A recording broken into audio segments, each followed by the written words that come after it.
നമസ്കാരം. റെസ്പോൺസ് കേരളയിലേക്ക് സ്വാഗതം. വേടന്റെ വിഷയമാണ്. വേടനുമായി ബന്ധപ്പെട്ട് ഉയർന്നു വന്നിട്ടുള്ള ലൈംഗികാരോപണം അഥവാ പീഡനാരോപണം അതിനെ ചൊല്ലി സോഷ്യൽ മീഡിയയിൽ വലിയ തരത്തിലുള്ള പോര് മുറുകുകയാണ്. വേടനെ അനുകൂലിച്ചുകൊണ്ട് ഒരു ഭാഗവും വേടനെ എതിർത്തുകൊണ്ട് ഒരു ഭാഗവും രംഗത്തെത്തിയിരിക്കുന്നു എന്നുള്ളതാണ് പ്രധാനപ്പെട്ട കാര്യം.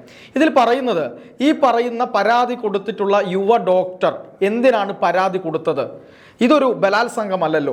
അവർ പരസ്പരം, അതായത് ഉഭയകക്ഷി സമ്മതപ്രകാരം ലൈംഗിക ബന്ധത്തിൽ ഏർപ്പെട്ടതിന് ശേഷം എന്തിനാണ് ഇത്തരത്തിലൊരു പരാതിയുമായി ചെല്ലുന്നത്? ഇത്രയും കാലം പീഡിപ്പിച്ചിട്ടും ആ യുവതിക്ക് അറിയില്ലായിരുന്നോ ഇതൊരു പീഡനമാണ് എന്ന തരത്തിലാണ് വലിയ ചർച്ചകൾ നടക്കുന്നത്. ഒരുപക്ഷെ ഒറ്റനോട്ടത്തിൽ നമുക്ക് യാഥാർത്ഥ്യമെന്ന് തോന്നാവുന്ന വിധത്തിലുള്ള കാര്യങ്ങളാണ് സോഷ്യൽ മീഡിയയിൽ കൂടി ഈ ചർച്ചയായി പോകുന്നത് എന്നതാണ് സത്യം. നമ്മൾ ഏതൊരാളും കാണുമ്പോൾ ശരിയാണ്, അവർക്ക് ഇത്രയും നാൾ അവർ ഒരുമിച്ച് പ്രണയിച്ചു, അല്ലെങ്കിൽ മറ്റു കാര്യങ്ങളൊക്കെ ചെയ്തു, എന്നിട്ട് എന്തുകൊണ്ടാണ് പെട്ടെന്ന് ഒരു ദിവസം അവർ ഈ പീഡന പരാതിയുമായി പോകുന്നത് എന്നൊരു ചോദ്യം വളരെ പ്രസക്തമാണ്. പക്ഷേ യഥാർത്ഥത്തിൽ എന്താണ് സംഭവിച്ചത്? ആ സംഭവിച്ച കാര്യം കൂടി ജനങ്ങൾ അറിയണം, അല്ലെങ്കിൽ പ്രേക്ഷകർ അറിയണം എന്നുള്ളത് കൊണ്ടാണ് ഇത്തരത്തിലൊരു വീഡിയോ ഇന്ന് വേടന്റെ വിഷയത്തിൽ ചെയ്യാമെന്ന് വിചാരിച്ചത്.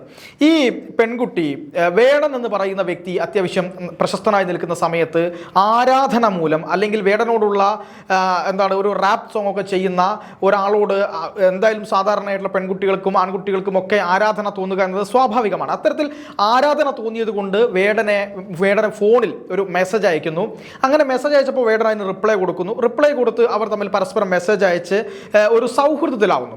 സൗഹൃദത്തിലായതിനു ശേഷം വേടൻ പറയുന്നത്, എനിക്ക് ഫേസ്ബുക്കിൽ ഒരു റീല് ചെയ്യാൻ ആവശ്യമായിട്ടുള്ള ഒരു കാര്യം സംസാരിക്കാനുണ്ട്, അതുകൊണ്ടൊന്ന് നേരിട്ട് കാണണമെന്നൊരാഗ്രഹമുണ്ട്, എവിടെ വെച്ച് കാണാൻ പറ്റും എന്ന് ചോദിക്കുന്നു. അപ്പോൾ അവർ പറയുന്നു, ഞാൻ കോഴിക്കോടാണ് താമസിക്കുന്നത്, കോഴിക്കോട് വരുമ്പോൾ കാണാം എന്ന് പറയുകയും ചെയ്യുന്നു. അങ്ങനെ വേടൻ കോഴിക്കോട് ഒരു ദിവസം പോയിട്ട് അവരെ വിളിക്കുകയാണ്. ഞാൻ ഇവിടെ കോഴിക്കോട് വന്നിട്ടുണ്ട് എന്ന് പറഞ്ഞ് വിളിച്ചപ്പോൾ അവർ പറയുന്നു, ഞാൻ എൻ്റെ അപ്പാർട്ട്മെൻറ്റ് ഇവിടെയാണ്, ഞാൻ ആ അപ്പാർട്ട്മെൻറ്റിലാണ് ഉള്ളത്, ഇങ്ങോട്ട് വരാം എന്ന് പറയുകയാണ് ചെയ്യുന്നത്. അപ്പോൾ അപ്പാർട്ട്മെൻറ്റിലേക്ക് പോയി വേടൻ എന്ത് ചെയ്യുന്നു, ഇവരെ കാണുന്നു. ഇവർ ഈ പറയുന്ന പോലെ ചായയൊക്കെ കുടിച്ച് ഇരിക്കുന്ന സമയത്ത് അവരോട് സംസാരിച്ച് കാര്യങ്ങൾ അവരുടെ ആ ഒരു സൗഹൃദമുണ്ടല്ലോ, ആ സൗഹൃദത്തിൻ്റെ പേരിൽ വേടൻ ചോദിക്കുന്നു, ഈ പറയുന്ന തന്നോട് എനിക്ക് വലിയ ഇഷ്ടം തോന്നുന്നുണ്ട്, ഒരു ചുംബനം, ഒരു ഉമ്മ തന്നോട്ടെ എന്ന നിലയിലാണ് വേടൻ ഇവരോട് അപ്രോച്ച് ചെയ്തത് എന്ന് പറയുന്നു. ഇപ്പോൾ സ്നേഹത്തിൻ്റെ ഭാഷയിൽ ഒരാൾ ചോദിക്കുമ്പോൾ ഒരു ചുംബനം അല്ലെങ്കിൽ ഒരു ഹഗ് എന്നൊക്കെ പറയുന്നത് ഈ സെക്സിനുള്ള അനുമതിയല്ല എന്നുള്ളത് നമ്മൾ ആദ്യം മനസ്സിലാക്കണം. അത്തരത്തിൽ പല ആളുകളും ചോദിക്കുന്നുണ്ട്. ഒരു ഉമ്മ കൊടുക്കുന്നു എന്നതിൻ്റെ പുറത്ത് ഈ യുവതിയെ ഉടനെ തന്നെ കയറി കടന്ന് പിടിച്ച് എടുത്ത് കിടക്കയിലേക്ക് ഇട്ടുകൊണ്ട് അതിരൂക്ഷമായ രീതിയിൽ, അല്ലെങ്കിൽ നമ്മൾ വിചാരിക്കാത്ത രീതിയിൽ ബലപ്രയോഗത്തിലൂടെ ഈ റേപ്പ് ചെയ്യാൻ ഉണ്ടായത് എന്ന് ആ യുവതി പറയുന്നുണ്ട്. അതിനുശേഷം അവർ തമ്മിൽ വലിയ സംസാരങ്ങൾ ഉണ്ടാകുന്നു. വേടൻ അവരോട് മോശമായി പെരുമാറുന്നു. തുടർന്ന് അവരെന്ത് ചെയ്യുന്നു, ഈ വലിയ പ്രശ്നമാകുമെന്ന് കണ്ടപ്പോഴാണ് വേടൻ ഇവരോട് പറയുന്നത്, നമുക്ക് കല്യാണം കഴിക്കാം, ഈ വിഷയം ഇങ്ങനെയാണല്ലോ ഉള്ളത്, അതുകൊണ്ട് തന്നെ കല്യാണം കഴിച്ച് മുന്നോട്ട് പോകാം എന്നാണ് ഇവർ പറഞ്ഞുകൊണ്ടത്. അപ്പോൾ ആ കല്യാണം കഴിക്കാം എന്നുള്ള ആ ഒരു എന്തായാലും ഇത് സംഭവിച്ചു. ആ ഒരു ഉറപ്പിന്റെ പുറത്ത് ആ വിഷയത്തെ താൽക്കാലികമായി ഒതുക്കി തീർക്കുകയായിരുന്നു അവിടെ ഉണ്ടായിരുന്നത് എന്നാണ് മനസ്സിലാക്കാൻ കഴിയുന്നത്. ഇത് കൃത്യമായി ഈ പറയുന്ന പോലെ FIR-ലും അതുപോലെ തന്നെ പോലീസിൽ കൊടുത്ത മൊഴിയിലും ഉൾപ്പെടെ പറയുന്നുണ്ട്. അതിനുശേഷം ഈ വേടനുമായി ബന്ധപ്പെട്ട് ഇവർ ഏകദേശം കല്യാണം കഴിക്കുമെന്നുള്ളൊരു ധാരണയിലെത്തുകയും അവർ പ്രണയത്തിലാവുകയും ചെയ്തു. പിന്നീട് നടന്ന ഇവർ തമ്മിലുള്ള ബന്ധങ്ങളെല്ലാം തന്നെ കൺസെൻറ്റോട് കൂടി ഉള്ളതായിരുന്നു എന്നാണ് യാഥാർത്ഥ്യം. കൺസെൻറ്റ് എന്ന് ഞാൻ പറയുന്നത് ഏതെങ്കിലുമൊക്കെ തരത്തിൽ വിവാഹം കഴിക്കാം എന്നൊക്കെയുള്ള ഒരു എഗ്രിമെൻറ്റിൻ്റെ പുറത്ത് ഒരു സ്ത്രീ കൊടുക്കുന്ന കൺസെൻ്റ് ആണ് എന്നത് കൂടി നമ്മൾ മനസ്സിലാക്കണം. ആ കൺസെൻറ്റിൻ്റെ പുറത്താണ് പിന്നീടുള്ള കാര്യങ്ങൾ നടന്നത്. പക്ഷേ ആദ്യം നടന്നത് ഒരു ബലാത്സംഗമായിരുന്നു, റേപ്പായിരുന്നു. ചോദിക്കാതെ, സമ്മതിക്കാതെ, കൺസെൻ്റ് ഇല്ലാതെ ഈ പറയുന്ന വേടൻ നടത്തിയ റേപ്പായിരുന്നു എന്നുള്ള കാര്യത്തിന് യാതൊരുവിധ സംശയവുമില്ല. ഇത് ഒരു തരത്തിലും നീതീകരിക്കാനാവുന്ന ഒന്നല്ല എന്നുള്ളതാണ് യാഥാർത്ഥ്യം. അവിടെയാണ് പലരും ന്യായീകരിച്ച് മെഴുകുന്നത്. എന്തിനാണ് അവൾ വേടനെ ഫ്ലാറ്റിലേക്ക് വിളിച്ചു വരുത്തിയത്? സ്വഭാവശുദ്ധിയുള്ള സർട്ടിഫിക്കറ്റുകൾ കൊടുക്കുന്ന കുറേ അധികം ഒരു ആൺകൂട്ടങ്ങളെ, അല്ലെങ്കിൽ വേടൻ ഫാൻസിനെ ഈ പറയുന്ന സോഷ്യൽ മീഡിയയിൽ കണ്ടിട്ടുണ്ട്. ഈ വേറെ ഏതെങ്കിലുമൊക്കെ വിഷയം വരുന്ന സമയത്ത് കംപ്ലീറ്റ് ആയിട്ട് ഒരാളെ അടിച്ച് താഴ്ത്താൻ ഉപയോഗിക്കുന്ന ഇതേ ആളുകൾ തന്നെ ഒരു ദളിത് യുവതിയായി, അതായത് ഈ പറയുന്ന ഡോക്ടർ ഒരു ദളിത് യുവതിയാണ് നിങ്ങൾ മനസ്സിലാക്കണം. പരാതിക്കാരി ഒരു ദളിത് കുട്ടിയാണ്. ആ ദളിത് സ്നേഹം, വേടനോട് കാണിക്കുന്ന ദളിത് സ്നേഹം എന്തുകൊണ്ട് ഈ കുട്ടിയോട് നിങ്ങൾ കാണിക്കുന്നില്ല എന്നുള്ളതാണ് ചോദ്യം.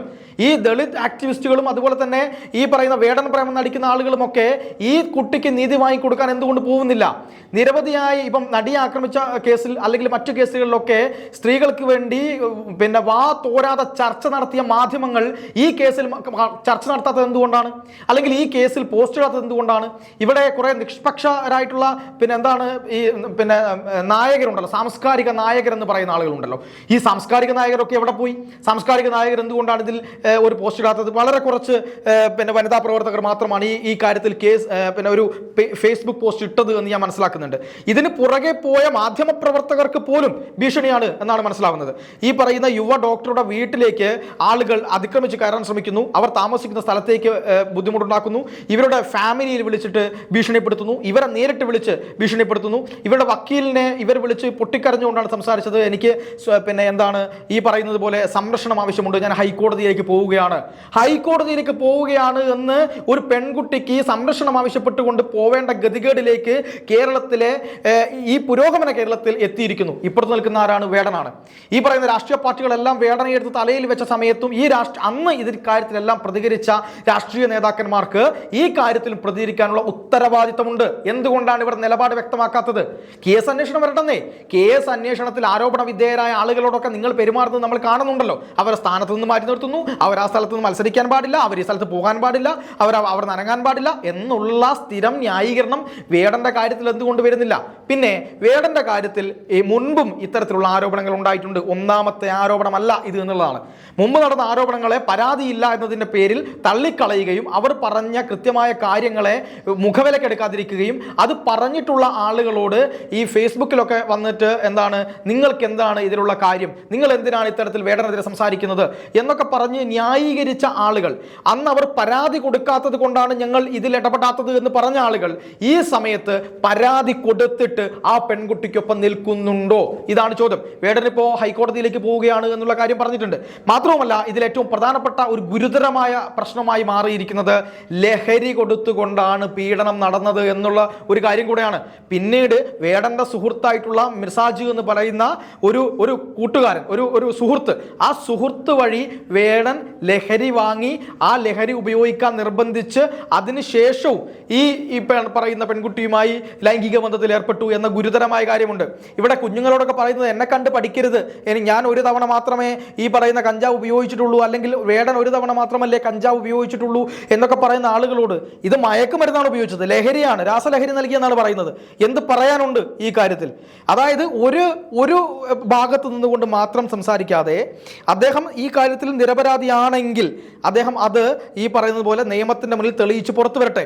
അങ്ങനെ ആരോപണ വിധേയരായിട്ടുള്ള ആളുകൾക്കെല്ലാം തന്നെ കൊടുക്കുന്ന അതേ പരിഗണന മാത്രമേ വേടനും കൊടുക്കേണ്ടതുള്ളൂ എന്നാണ്. അദ്ദേഹത്തിന് തെളിയിക്കാൻ അവസരങ്ങളുണ്ട്, അദ്ദേഹത്തെ ഏകപക്ഷീയമായിട്ട് കുറ്റവാളിയായി പ്രഖ്യാപിക്കേണ്ട. പക്ഷേ ആരോപണ വിധേയരോട് നിങ്ങൾ കാണിക്കുന്ന ഒരു കാര്യമുണ്ടല്ലോ, അതെങ്കിലും വേടനോട് കാണിക്കണം. ഈ പറയുന്ന ദളിത് സ്നേഹം ഈ കുട്ടിയോട് കാണിക്കണം. ഈ കുട്ടിക്ക് നിങ്ങൾ അവിടെയുള്ള ഈ ദളിത് സ്നേഹമുണ്ട്, പൊട്ടി വിടരുന്ന ദളിത് സ്നേഹം ഈ കുട്ടിയുടെ കാര്യത്തിൽ മാത്രം കാണിക്കാതായി പോകുന്നതും, ഇപ്പോൾ ഒരു പുതിയ പെൺകുട്ടി വന്നിട്ട് കുറച്ച് ആരോപണങ്ങളുമായി ബന്ധപ്പെട്ട് വേടന്റെ പുതിയ കഥകളുമായി ഒരു പെൺകുട്ടി വന്നിട്ടുണ്ട്. ഇത്തരം കാര്യങ്ങളെല്ലാം നമ്മുടെ മുൻപിൽ നിൽക്കുകയാണ്. ആരെയും കുറ്റവാളിയാണ് എന്ന് വിധിക്കാൻ നമ്മൾ ആരുമല്ല എന്നത് ഉൾക്കൊള്ളുകയാണ്. പക്ഷേ എല്ലാവരോടും ഒരേ നീതിയാണോ? ഏതെങ്കിലും ഒരു പൊളിറ്റിക്സ് പറയുന്നതിൻ്റെ പുറത്ത് മാത്രം ഈ പറയുന്ന ആൾ ഒരു തെറ്റും ചെയ്യില്ല, അയാൾ പുണ്യാളനാണ് എന്ന് വരുത്തി തീർക്കുന്നതിനോട് സോഷ്യൽ മീഡിയയിൽ ഈ പറയുന്ന പെൺകുട്ടിക്ക് നേരെ അസഭ്യ വർഷവും തെറിവിളികളും ഭീഷണിയുമായി നടക്കുന്ന ഞരമ്പുകളോട് നിങ്ങൾ ഏത് ലോകത്താണ് ജീവിക്കുന്നത്, എങ്ങനെയാണ് ജീവിക്കുന്നത്? ഇതാണോ ദളിത് ആക്ടിവിസം എന്നത് നിങ്ങൾ തന്നെ ഒന്ന് ആലോചിച്ച് നോക്കേണ്ട സമയം അതിക്രമിച്ചിരിക്കുന്നു എന്ന് മാത്രമാണ് പറയാനുള്ളത്.